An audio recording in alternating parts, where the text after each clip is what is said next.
I'm Ian Ritz, and I'm the president of Chromag Bikes.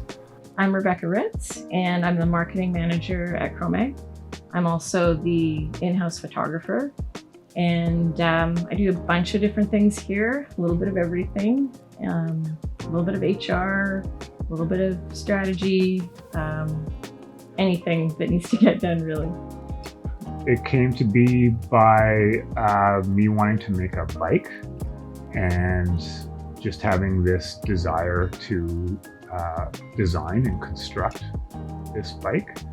I really didn't know much about bike design or bike fabricating, but I met a welder who told me what he needed to get from me in terms of design parameters. And I sketched out our first bike on the kitchen table with a bunch of my buddies. And these guys were just talking about this stuff constantly. And I'm not a bike nerd, but I was present. So I listened to endless conversations about what this bike was going to look like and just bikes in general. And my eyes would kind of start to glaze over, right? Like you can only talk about bottom brackets and fork offsets for so long, right? But I think over time, I started to absorb this stuff. And yeah, that was early days. We were just dating. We weren't, living together or married or anything like that. So it was just interesting to see it progress from, a dinner table conversation to, okay, now I'm actually going to design this. And now, I've got a drawing that's laid out on the table, and it's like, we're going to do this. I'm going to make this bike. So it was really cool to see it actually happen. Just one frame. It wasn't a company. It was just a fun project, really.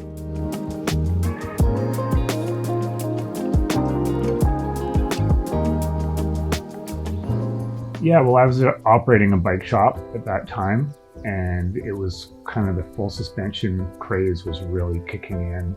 Everybody was converting to full suspension bikes, which was cool. As a bike shop, we were really at the front of that, but everybody was breaking their full suspension bikes, and they were putting all the great parts that were on their suspension bikes onto their old hardtails and snapping them in half, basically. I was kind of looking at gear that was handmade by kind of all these figureheads at that early time, like the Marin County hand builders and Vancouver people like Paul Brody. And I still had that romanticism about the hand-built hardtail in my mind, and I wanted to revive that in kind of this new, at the time, modern form. I didn't even really get it, like, why a hardtail, right? We're all riding full suspension, but this hardtail was different. It had a completely different geometry from every other hardtail out there. And it was, Ian designed it to be ridden on the trails that we ride here in Whistler and Pemberton and Squamish. So people noticed it and people were interested, and there were actually quite a few people that wanted the bike. From there, he realized that, okay, if I can make a bike, I can make anything. I can design a saddle, I can design a handlebar and a stem. And then things really started to gain momentum after that. As soon as I made that bike and went through the process of how do you make a dropout? How do you make a gusset or a reinforcement, or make any part of that bike better in standard form? How do you make these things? And I got involved with Peter Hammonds from North Shore Billet, and I started to learn about machining. That just opened up a whole bunch of doors to creating any product.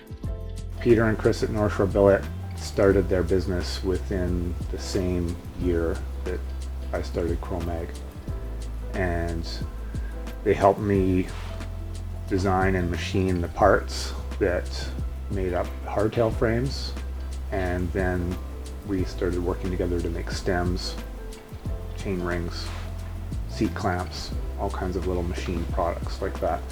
when we look at things like how the product is going to be used in the field or how it's going to be mounted on a bike, having machinists who are mountain bikers is invaluable. And when you compare that process to working with a big factory who follows tolerance and spec, but they have no idea what the use is going to be, there's definitely a disconnect, or at least the process takes much longer in order to get to your goal. So working with the machine shop that's at arm's reach is an incredible feature of our relationship. I got out of the bike shop and I didn't really know that this was going to be a viable business. It was just the only thing that I was doing. I just continued to make bikes and see if I could sell them. Started to make some parts in the same way. And in a way, I think parts were a way of reaching beyond community more easily. I think a stem or a handlebar was something that we could sell to somebody far away simply because it was an easy purchase. And those things were recognized quite readily when people visited Whistler and saw local people using them. And I think it was the handlebar that really kind of kicked us into gear.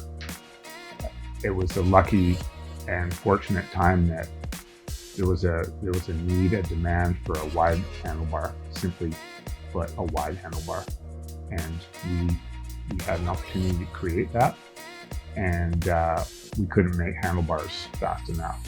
We were kind of moved into the thousands within a couple of years. And I think if you even just back it up a little bit, hardtails they're a pretty niche market, right?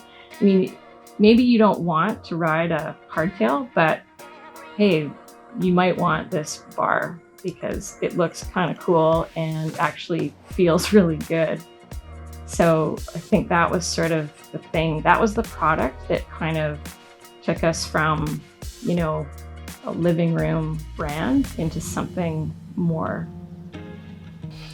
So my name is Peter Skarsgård, and I'm one of the product development coordinators at Chromag. I've been working here for, I guess, just over 2 years now. I started as an intern while I'm in school in mechanical engineering at UBC. I started out kind of mentoring behind one of the other engineers here, and it sort of just has developed into designing full-fledged products now, which has been really exciting for me. Well, we'd never taken an intern on before, and at first it was a lot of work because he just had to learn about what we do. And he had a great mentor in Ben Arnott, our other engineer.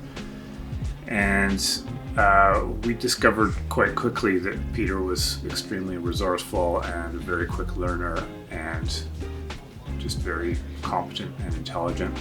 Granted, the project that he originally took on, we didn't have any expectations of what it would become, but it was Peter's perseverance that really turned it into something special and made it become a reality. That was the Minor Threat Kids full suspension bike that we just launched a month ago. We knew a lot about how a bike frame should be situated, how it should be laid out, but knowing how to make it fit somebody who's 4 feet tall was probably the most foreign aspect of it. And so trying to just understand a rider of that size and how they would fit a bike was probably one of the most unknown factors. Obviously, the fact that it was a suspension bike was really embarking on new territory, and it was part of a process of development that we were already on. But it was still very new to us in that respect. It started with his way of laying out the shock and the linkage and the type of suspension design it was going to be and kind of the way it was going to look. And then from there, I took that drawing and translated it into a program we use called Linkage, which sort of plots all the kinematic points and gives you all your kinematic curves, suspension curves, that kind of thing.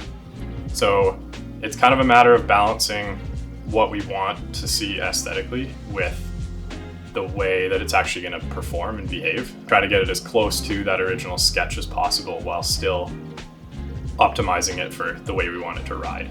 So that's kind of the first challenge in designing any suspension bike, essentially. And then fitting all that within the package of, the small frame, and you don't have a ton of space to work with like you might with an adult frame. So you're trying to package everything quite tightly. So that can be a bit challenging as well. So it's just balancing all those different factors. When we designed the kids' suspension bike, we submitted that design to a factory. And that factory was very competent, and everything just ticked right along, and that bike became a reality very quickly. Meanwhile, here in Canada, we're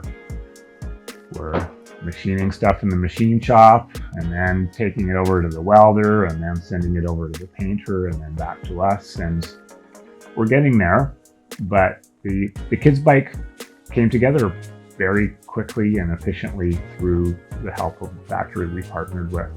And we did not intend that our first full suspension bike released to the public would be a kid's bike, but that's how it turned out. And it was kind of fun, actually, to do it that way in the end. And I know that our son is grateful. Well, he better be. And lots of other kids too. There's certainly a need for a good quality kids bike. They're doing all the same stuff that the adults are doing. They're up in the bike park and they're hitting the moon booter, and you want them to be safe. You want them to have a bike that's going to work and perform and keep them safe.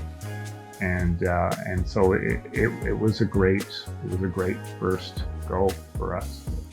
Well, and we did wrestle with this. We thought, can we really just roll out a kid's bike and not tell anybody about anything else? I don't even know if we're supposed to be telling anybody about anything else right now, but it's coming, and it's the worst kept secret in the sea to sky. Totally. We kind of put a couple of teasers out there to launch that kids bike, and people got really excited, and there's demand for kids bikes, no question. So I'm glad we did it. I think people are waiting to see what's coming next. We want to grow at a rate that allows us to achieve more, but not so fast that we lose control. We want to do what we do well and do it carefully and thoughtfully.